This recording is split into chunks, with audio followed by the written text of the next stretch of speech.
escarmiento por todo lo que ha hecho. Ya mañana yo le pido disculpas, no se preocupen. Oigan, y Fabián.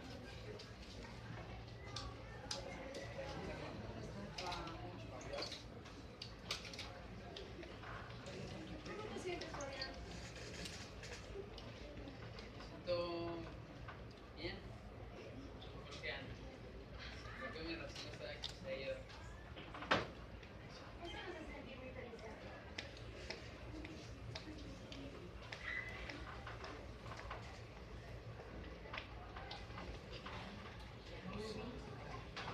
¿Dónde está Fabián?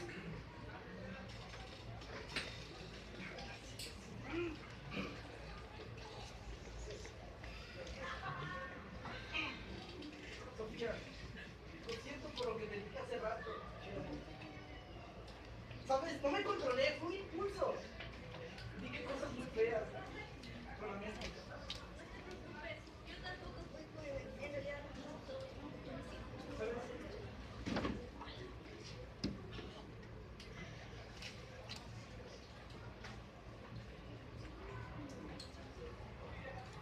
¿Lista? Gracias. Y mira, este es mi número de teléfono. Por si alguna vez quieres hablar con alguien, puedes hablarme en que quieras. Siempre voy a estar ahí para escucharte. Lo aprecio mucho.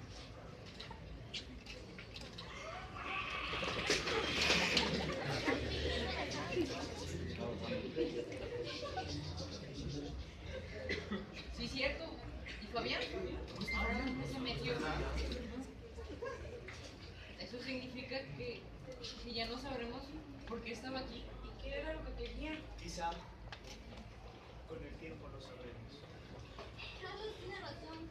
Aún somos muy jóvenes para determinar muchas cosas. Quisiera darme tiempo cuando sea necesario.